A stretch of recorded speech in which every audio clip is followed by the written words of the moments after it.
shit, look at that big bird rolling. All four are running, right?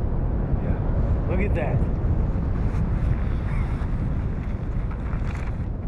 You see how, look at the whole thing.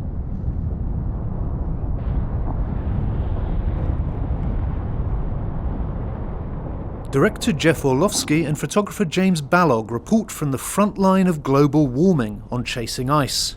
The ice sheets are collapsing, the glaciers are in full retreat, and twisted icebergs drift listlessly in a warming ocean. It's a red alert for the planet, and it's all been caught on camera.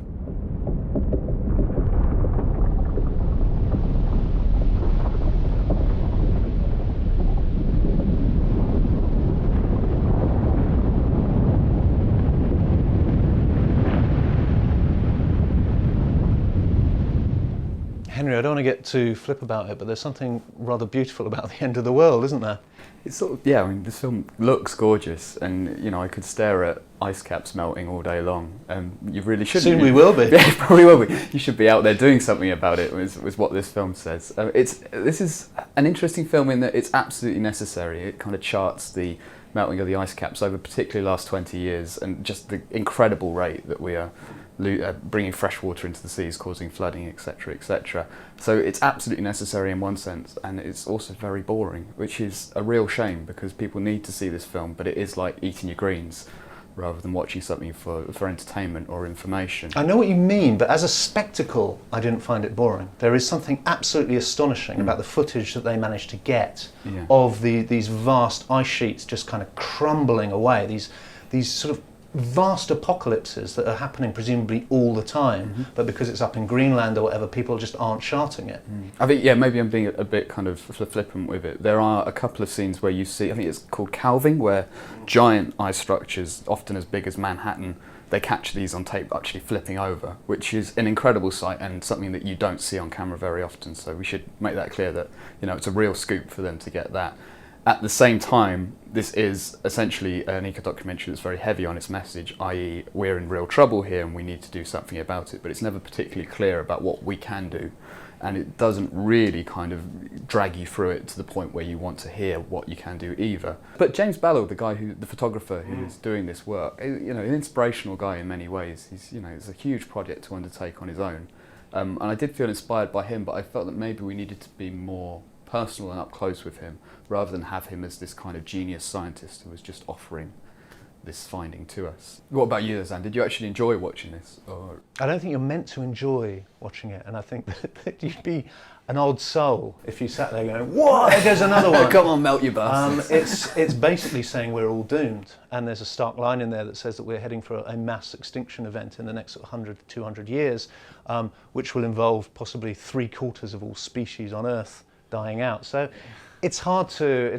kind of come out having enjoyed being told that. Peter, there seems to be a thriving subgenre of these kind of eco-documentaries that sort of play in UK cinemas for a week or so, and then disappear.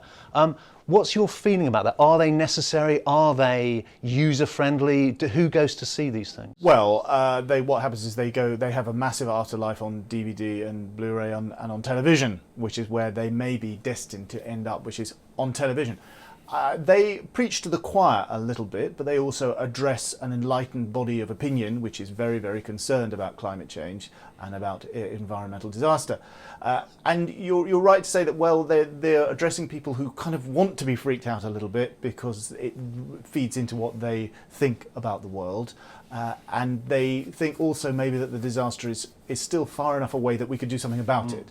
And there usually is in this type of documentary a kind of, well, let's do something.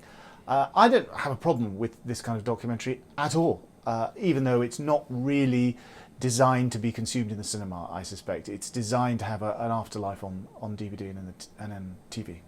I guess on a personal level, I mean, I was watching it at home with the lights on and watching it on my telly, and maybe through boredom, but also through a little bit of guilt, about halfway through I thought, should I switch this off and therefore save the energy that I would have spent watching it and actually help the climate in that way? Don't watch this film. What do I do after I've watched this film? Do I tell people about it? Or presumably that helps, but then more people are going to go and see it, taking up more energy.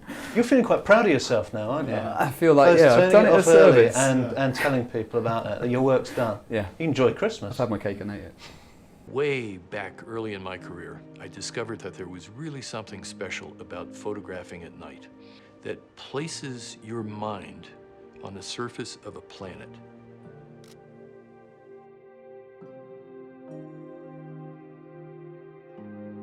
You're no longer just a human being walking around in the regular world.